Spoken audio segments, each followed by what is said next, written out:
girl, you jazzy. And I love you to the moon and back, baby, girl, you jazzy. You everything a man could ever want, girl, you jazzy. You not about that drama, you loyal and classy, you jazzy. And all these other niggas shooting shot, but you ain't happy, girl, you jazzy. And I love you to the moon and back, baby, girl, you jazzy. Yeah, I'm talking about you, baby. I gotta tell it all. Hey, what's up, guys? I am Meko Kelly, also known as Love Queen Meko. You can follow me on Instagram and Facebook at Love Queen Meko. And I'm here chilling with my girl Jaszy Mango on the Red Carpet Lounge. Hey guys, this is your girl Jaszy Mango, and welcome to the Jaszy Mango Red Carpet Lounge. I'm sitting here chilling with my homegirl, Miss Meko Kelly. How you been? I'm good. Yes. I'm so glad to finally meet you. You know, our schedules have been crazy for it's been a year. I know. Thank you so much for thinking of me and not giving up on me. Yes, of course. I would never give up on you. You know, what really attracted to me is when I was seeing you on social media and just your positivity. Yeah. Like, you know, days I was feeling down and I would go and I would see your affirmations and I just would just get like a greater spirit, like, all right, we got this, girl, come on. How did you get into that place? Oh my God, because, well, so I used to be very, very depressed. I mean, like, severe anxiety, depression, where the point where I would just be in the bed wrapped up, like I didn't want to move, I didn't want to go anywhere. And so for me, I think I started seeing, I think it was Tony Gaskins. He's like a motivational speaker. One day I saw he was posting a lot of positive things. I said, you know what? I need to see this every day. As a matter of fact, I need to write these things. I need to put these things out because I need to speak it into existence, because I cannot let depression and anxiety ruin my life. Like, it was like consuming me. So for me, it was seeing someone else do something positive, and it reinforced that in me to do the same. So when you say like writing it down, I know that you recently have a book out, and congratulations. Let them know, you know, the name of your book and everything. Okay, so the name of my book is Love Is Not Pain. This book is like, it's everything. It's about my journey, number one, from being a survivor of child molestation, survivor of domestic violence. I was in the music industry for a long time as a singer and a songwriter, and I did not do the proper paperwork, so I kind of got messed up with, you know, contracts and things like that, and fooling with like real bad producers, and there's a whole bunch of chaos. But you know, the process of bouncing back is what is the focal point of my book, and my goal is to empower women to learn the difference between real love and toxic relationships through this book. So I'm hoping that this will help somebody else, because I went through so much, and I believe so that someone else doesn't have to go through what I went through. Right. So now when you say toxic love, like, walk me through this. So do you think that one situation trickles down to the next situation? So you're molested, right? And then you go through domestic violence, right? And then through that you have abandonment issues, right? And you're looking for love. Definitely. So were you young when you were molested? I was. It started a little bit after my 9th birthday. Wow. I had a few different family members. You know, it wasn't just one particular person. Like, it stemmed from, you know, I don't want to, you know, say too many details about who, but it was, you know, male figures that I looked up to, that I loved, that were always around me, that I never thought would, you know, do something like that. And I confided to my sister. She was an older sister, 6 years older than me, and then she told me that the same thing happened to her. Wow. And so we kind of like, we just took it upon ourselves to keep it a secret. And we should have told somebody, but at that time we were terrified, we were scared. Right. You know, we were told, you know, if you tell, we're gonna do something to your dad, or we're gonna, you know, it was just like, so we just terrified, and we just kept it to ourselves. And so obviously you had like this burden with you for a long time. Like, does it make you, you know, like self-conscious about stuff? Does it make you feel like you're to blame? Yes. Like, how was your mindset? You know, for me, I developed really low self-esteem. I couldn't embrace the fact that I had big, thick glasses and my teeth were all big and crazy looking, and my hair was sticking up on my head because my mom had died at 8 years old, and my dad didn't know. He didn't know how to keep girls up. Right. So I always felt like, I was constantly getting picked on by people. So it just, that being molested and then going through losing my mother, it was like a lot of traumatic experiences, and then not feeling like I look good. Right. I developed really low self-esteem, and I think for me, like, I started allowing people, especially boys and men, who would maybe tell me, "Oh, you're pretty," right, even though I felt ugly. Right. It did something to me. So fast forward until, let's just say you're 15, 16, and you're meeting boys, teenage boys and stuff like that. Are you put into a place where you feel obligated for sexual things? I was really confused about sex for a long time. My father, he was a pastor.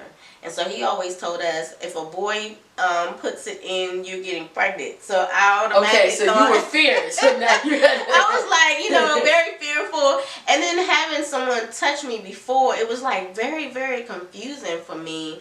I just, for a long time, like when I was like 15 and 16 years old, like boys would approach me and talk to me about sex. I would be grossed out about it, but at the same time, I would be intrigued because I'm thinking, oh, well, they must like me if they're talking to me about sex, But I was terrified to have sex because I thought even if I got kissed, I was going to have a baby. Right. So now we have this girl. She's broken. She's been through a lot. And you get into the music industry, girl. Yeah. Where they just take advantage of you in general. So how was that process? Like, did you always want to be a singer and songwriter? Walk me through. Somebody called you up. You knew who you knew. Like, so my father's pastor, preacher's kid. I grew up singing in the choir, directing the choir, and so I always loved music. Like, and my mom, she was a singer. My mom actually, she was a background singer for Ashford and Simpson. Oh, wow. And I think Shaka Khan, a couple of other people. Wow. She was a background singer. She started off in DC here. So it was embedded in you. Yeah. So I always grew up singing. Always loved music. I developed this love for Mary J. Blige, honey. You could not tell me, like, 1994. And I can see, when I'm seeing those old pictures of you, I see the vision now. 1994, when my life came out, honey, I knew every word, and I was everywhere that anybody had, like, karaoke or, like, open mics. I was there, and I was singing. And I kind of met a couple of different people in the city during that time, like 18, 19 years old, who were like, we love your voice. You're beautiful, and we want to help you get started. So I started singing in studios and things like that, and writing. Didn't have no clue about the music business, like just going up and like writing songs. You in the booth and stuff. Yeah, so it started like 19. I really started taking it seriously. Okay, so walk me through when you first started to record your album or your singles. So I hooked up with this guy named Dax Green, who's in DC, and he was best friends with Scotty Beats, rest in peace. He was a producer and engineer at Night Flight Studios, and also Rich Harrison, who was Destiny Child, Beyonce. He wrote Crazy in Love, produced Crazy in Love, and a couple of their hits.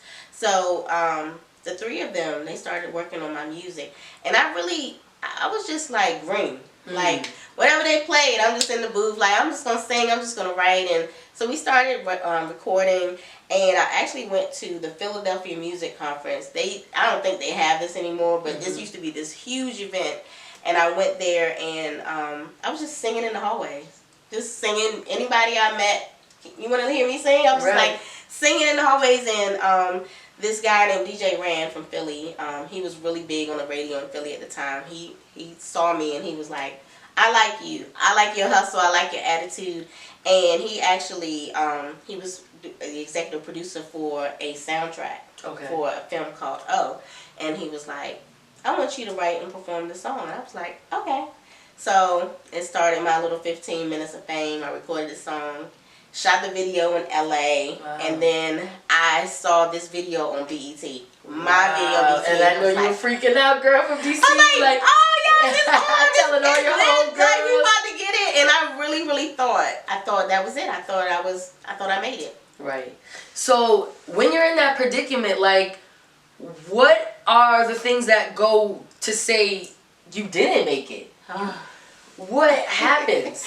Well, for me, maybe about 2 months after that video aired on BT, I found out that the record label owner, he took the money and ran. Oh, wow. So I got a phone call telling me that, you know, all those songs that you recorded. Oh my goodness. The ones that we put together, we said it was going to be your CD coming out in a couple of months. Yeah, well, sorry. Label's done, owner's gone.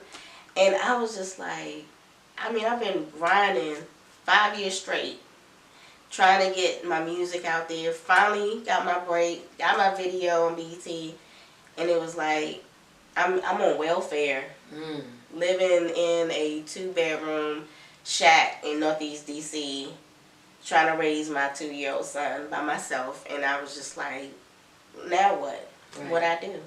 And the thing that I did was, I got depressed. Right. I got upset. Started doing drugs.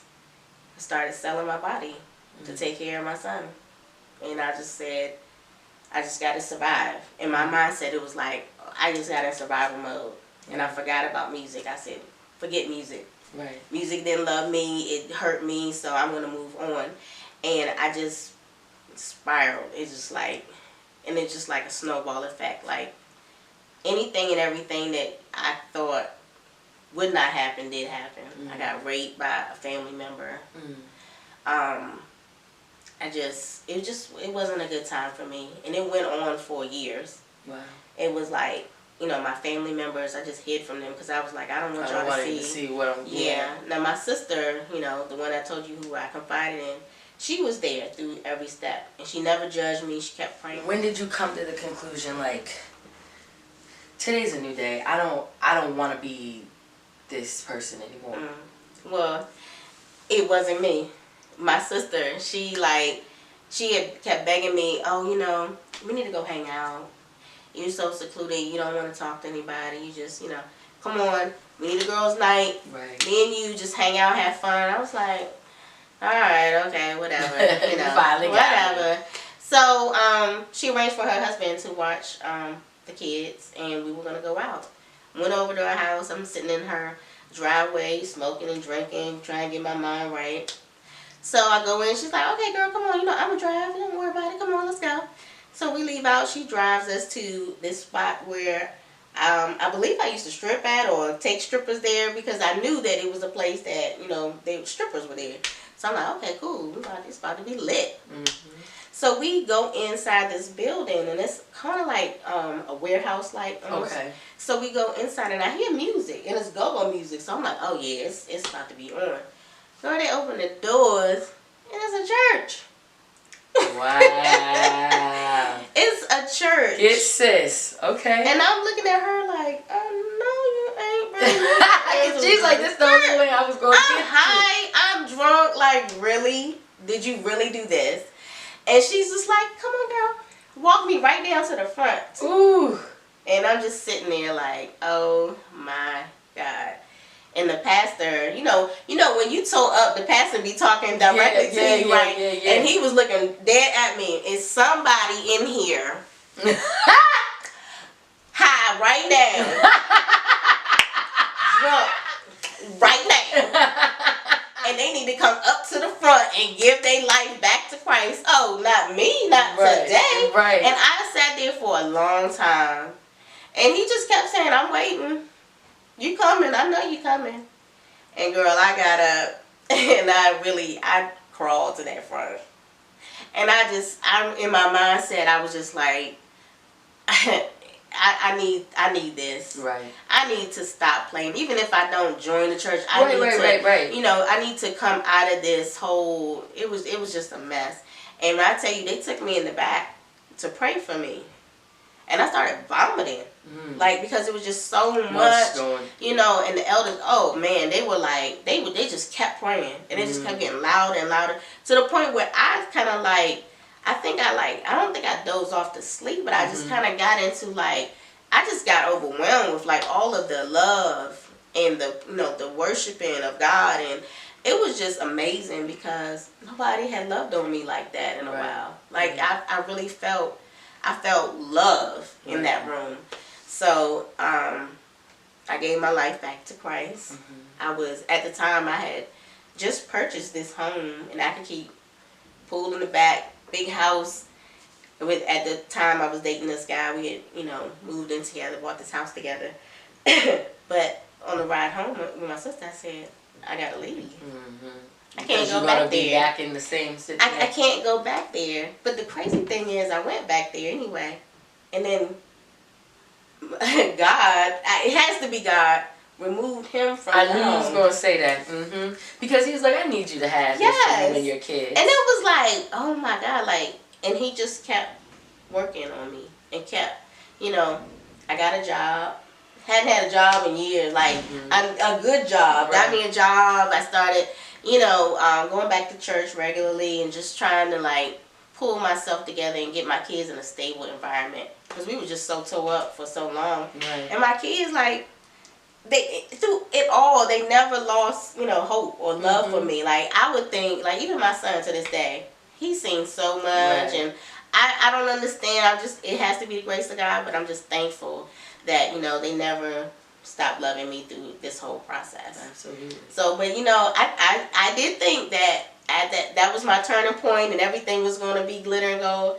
But to be honest with you, things got worse. Yeah, that's how it goes. It got bad again, but, I'm thankful that my sister did step in and she tricked me into going to church. Yes. So now I know that you're on a book tour. How are you feeling with that? It's a lot. It's overwhelming. Like, I'm just excited that people are embracing it. Because some people, the topics that I'm talking about, they're controversial. People don't want to talk about molestation.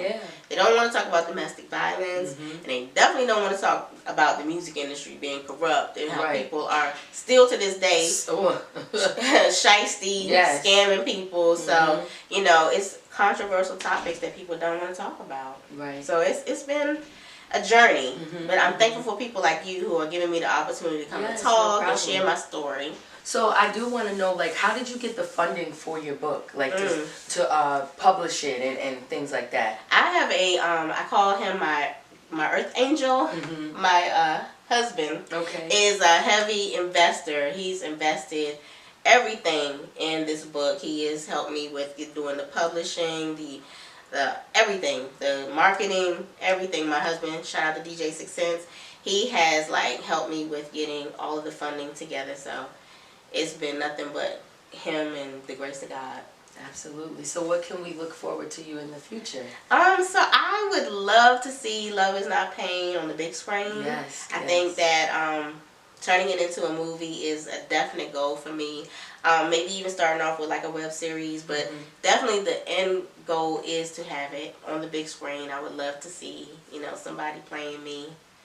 Who knows, Yes. Well, maybe I could play you. Oh, definitely. As gorgeous and beautiful as you are, yes. Shoot. Because I'm like, it's going to be some drama, some action. You know it, girl. It's crazy. This book is off the hook. Yes. Well, we appreciate you coming to the Red Carpet Lounge. Let everybody know your name again and where they can follow you. So I am Meko Kelly. I'm on all social media at Love Queen Meko. Yes, and guys, this is your girl Jaszy Mango. Thank you for tuning in, and make sure to also catch me on the Silk White YouTube channel as Tiffany on Love Hurts. We out, y'all. Mwah. You jazzy, you everything a man could ever want, girl. You jazzy, you not about that drama, you